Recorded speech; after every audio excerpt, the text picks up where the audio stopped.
And there are many ways for you to get in touch with the show tonight. Give us a call on that free to dial number 0800 234 6565. You can text us on 81333. Start your message with BBC. It's the same for the WhatsApp, which is 08000 321 333. Once again, start it with BBC or we'll not be able to see it. All your thoughts are welcome. I imagine there are going to be quite a few Newcastle United supporters getting in touch with the show tonight in the light of the news that Bruno Guimaraes apparently wants out of the club to join Arsenal. But please come and give us your thoughts on Sunderland, England, the matches last night at the World Cup as well. It is really good to hear from you, and it does add to what we do here on Total Sport. Right, time to introduce our fans forum guests. First and foremost, we've got Sunderland supporter Ian Smith here. Good evening, Ian. Good evening, Harry.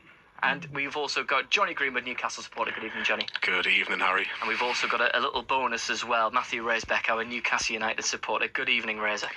Yes, and not here with good news, unfortunately. No, we were talking in the office before about how it's been quite a quiet day in terms of both Newcastle and Sunderland news. Then at 20 to 6, the bombshell drops that Bruno apparently wants out of the football club. Yeah, this is reported first by David Ornstein in The Athletic, and he says Bruno Guimaraes has told Newcastle he wants to leave and join Arsenal. Now, the background to this is last month, Arsenal held some conversations, discussions, quite exploratory with Bruno's representatives about the potential financial conditions for a deal, and a fee of £60 million was mentioned. But there was no formal approach to Newcastle United then.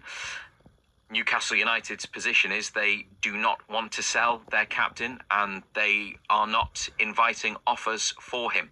Bruno has been away at the World Cup, but he is no longer at the World Cup because Brazil have been eliminated. So maybe the timing there is key to all of this as well.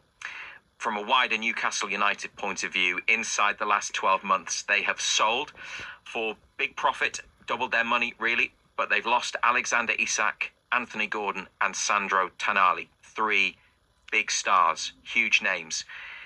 Bruno Guimaraes is their captain. He is their most influential player now, in my view, certainly since Isak left. I think we saw when he was injured last season just how much they missed him.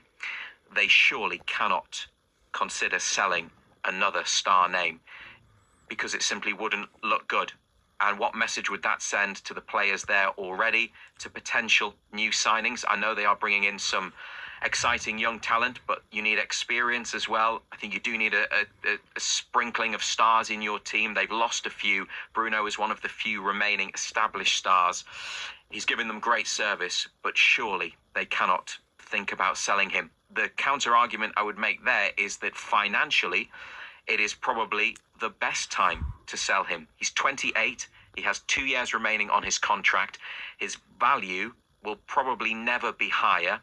I don't know if there's a scenario where he would sign a new deal with Newcastle, but for him in his career, he probably only has one more big move in him, certainly football-wise, maybe not necessarily financially. So there is that side to consider, but for how it would look in terms of football and what it would mean for the club, the fans, and the further questions it would raise about the direction of Newcastle United, I think it would be a bad move to sell him. But what is key in this is that it is reported that he has told the club he wants to leave and join Arsenal, who are interested in him. Johnny, from a fan's perspective, when the captain of your football club, someone that is very public and passionate about Newcastle United, when he turns around and says he wants to leave and go to another team, how does that make you feel? It's a massive kick in the stomach. It's a huge kick in the stomach, and it's the one player that all Newcastle United fans around the world will be going, not Bruno. You can go, yeah, Gordon, fair enough, 70 million, it's a great offer. Sandro Tonali, £100 million, fine, we have to accept that, even if it is Tottenham. But Bruno, not Bruno. That was the big thing over the summer. However, I think Razor's put 2 really good points there. This is probably the biggest decision that the hierarchy of this football club have had since they've been here. What do you do with your star man, your main man, your big man, in terms of the future of Newcastle United? Because if you sell him, after selling Tonali, after selling Gordon, after selling Isak 12 months prior, what message are you sending out to attracting players to come to Newcastle, and more importantly, the players that you've already got at the club, and to add the fans? The fans are going to be so disillusioned with this. Now, as Razor said, 2 years left on the contract with probably no option of an extra year. I would say nowadays that 2 years favours the player rather than the club, because at this moment in time, he will go, well, if I just play one more season, you're not going to get anywhere near the 60-70 million that's been mooted online. But when the player himself says, I want to leave, how difficult is it for the club to go, you've given us so much great service, we should let you leave, or we shouldn't let you leave? It's a really difficult decision in terms of how he would probably see it in terms of Bruno himself. But I repeat, this is the biggest decision that the hierarchy of this football club have to make, because if they sell him, there'll be uproar, absolute uproar. It would further emphasise the gap between Newcastle United and the richest clubs in the Premier League. Sandro Tonali is now a Tottenham Hotspur player, by all accounts being very well paid, earning significantly more than he would have done at Newcastle, who just can't pay wages at that level. They've brought in great money for Tonali. I think that, like Gordon, is a deal that works for everybody. I think Isak as a transfer hasn't worked for anybody, although financially it certainly helped Newcastle.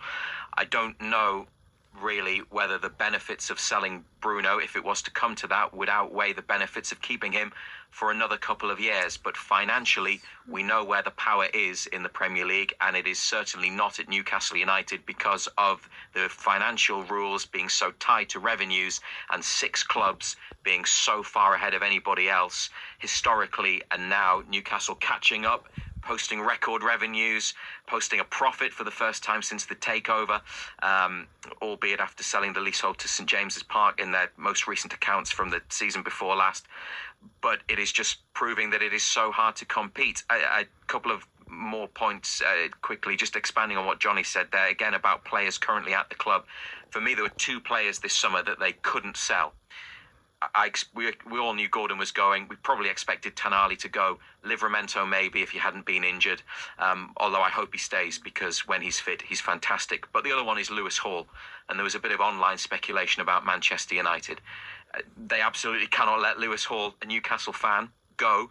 But you wonder from a perspective of a player like that, if they were to see all those star men, players who were instrumental in Newcastle winning a trophy and getting into the Champions League and back into the Champions League as well, leave, what would you think? What questions would you ask? And it just wouldn't be a good look. And a word that's used a lot now in football is optics. The optics wouldn't be good, because too many questions would be there about the direction of Newcastle United. If they were to sell Bruno, then I think when you look at their transfers this summer, it's been one out, one in, pretty much. I know a few players left, fullbacks at the end of their contracts who haven't been replaced. If they were to do that, they would have to get a replacement in first, and maybe a couple more to soften the blow and demonstrate their intent as a club to change the team, but step forward and show that they can cope with losing big players by signing some top players, young players, but also maybe a few who are a bit more established. We'll return to the Bruno and Newcastle chat in just a second, but Ian, as a Sunderland fan, Smiling in the corner there. But you experienced this not too long ago with a certain Granit Xhaka. Of course, Xhaka's staying at the football club now, but there was talk, just like this with Bruno, that Xhaka wanted to leave the club and go to Chelsea. How do you feel about the situation that Xhaka's now going to stay at the club? Has it changed your opinion of him as a player, perhaps, or? You can't change your opinion on